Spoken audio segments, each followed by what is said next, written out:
right, good evening, ladies and gentlemen. You're listening to the Nick and Joe Show on the Think Radio Broadcast Network. I'm Joe, he's Nick, and tonight Nick is with us remotely. Are you there, Nick? I am right here. Okay, good. You know, that little slight delay, you had me thinking, oh dear, there's a problem. Don't do that to me, Nick. Do not do that to me, Nick. I am just testing your resiliency. I have tremendous resilience, Nick. But I know. But still, don't do that to me. Okay, I'll try not to give you a heart attack. Okay, that would be very helpful for sure. Anyway, ladies and gentlemen, thanks for tuning in. We have quite the show for you tonight. A lot of very exciting topics, and some of them ought to be getting your blood boiling, but I'm not going to reveal. Well, you know, we could do a little teasing here and there, but just thought to let you know, if you have any kind of Valium around, now's the time to take it, so that it starts to work its way into your system, into your bloodstream, keeps you calm, cool, and collected.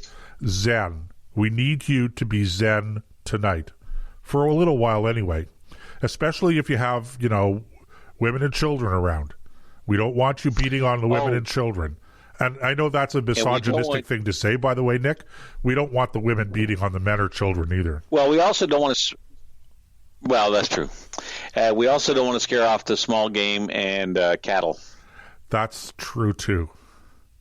So anyway, yes, as usual, ladies and gentlemen, if you want to participate in our chat room live, if you're listening online and not on terrestrial radio, then you can participate by clicking on the chat bubble.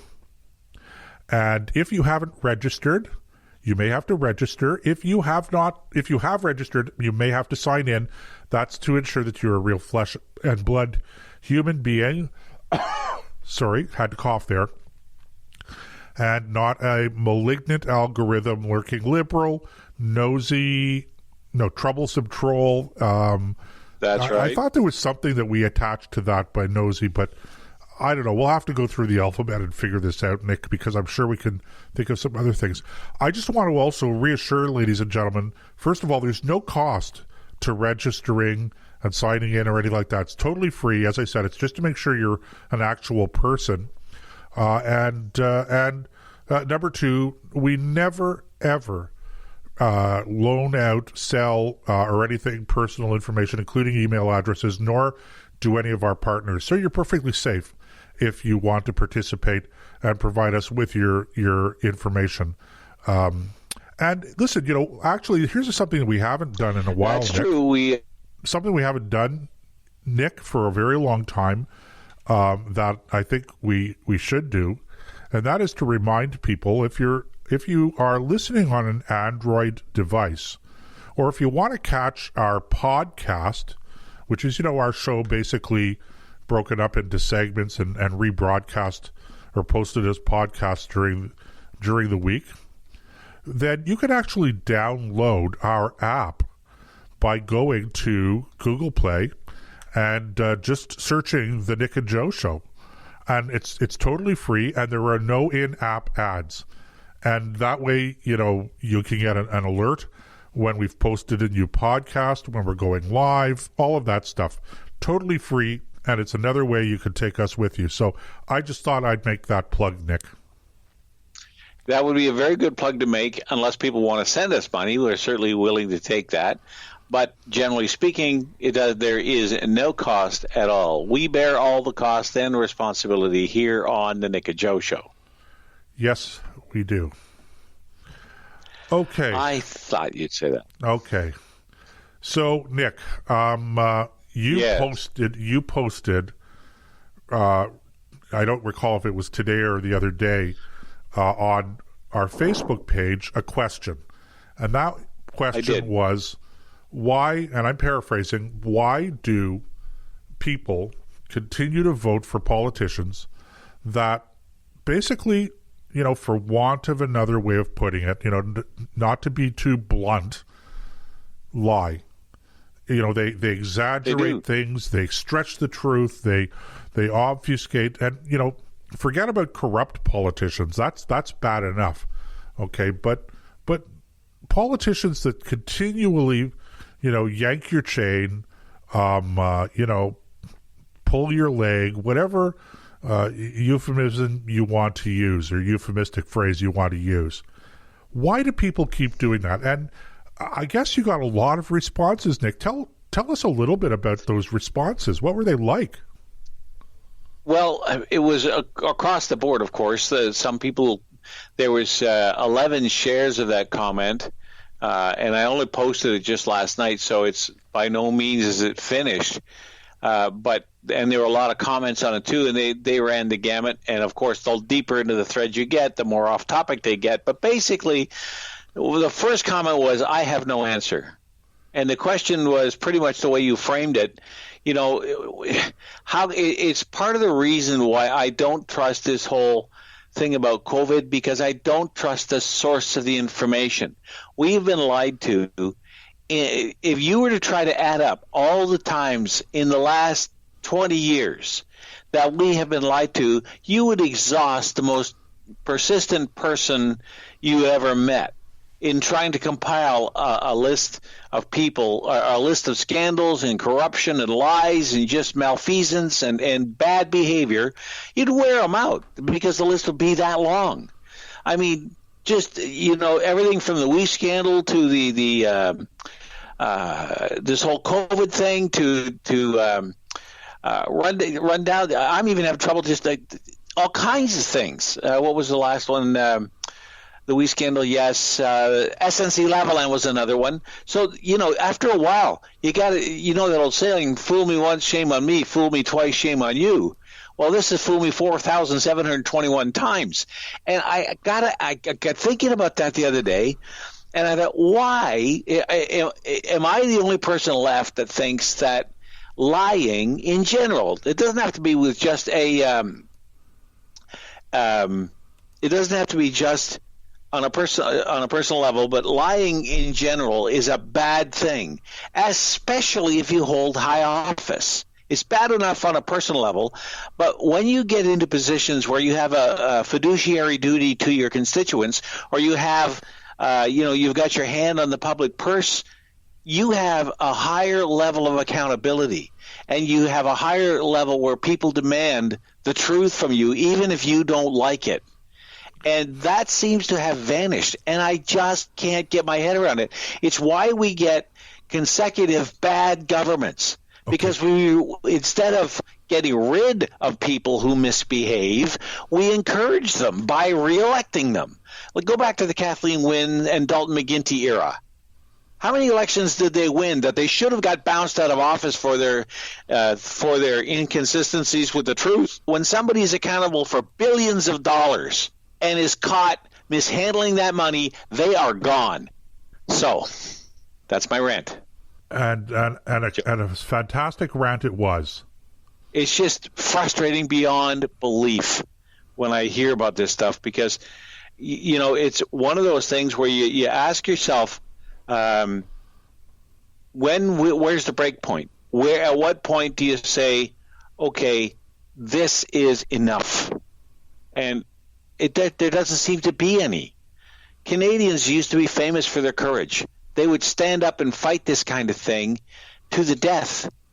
And now we've turned into a bunch of nebulous marshmallows who, as long as they can get something out of it for themselves on a personal level, they don't care one whit for what goes on in the rest of the country. And I just can't get my head around that. I don't know what to say, Nick. I really don't. Maybe there is nothing to say, but just... Well, this is, anyway. Look, so I have a couple of things. Maybe I do know a few things to say, not to throw fuel on the fire too much. But in my travels, I've traveled in a lot of places that had, different types of governments. Some were better, some were worse, some were more democratic, some were less democratic, some were not democratic at all. And one thing that I discovered that whatever the character is of the government, by and large, it reflects, by and large, the character of the society that it is governing over. It's, in other words, at some point in time, and I think you've touched on it in a roundabout way, Nick, at some point in time, voters, the people, have to share responsibility for the quality and the character of the people that they're electing. And, you know, it's not like we're keeping a secret or anything like that. You know, people know the character and the quality of the people, as I say, that they're electing. There are no secrets. You follow what I'm saying? So, you know, absolutely. I'm just listening to you. You used the example of the McGuinty government here in Ontario that won back-to-back majorities.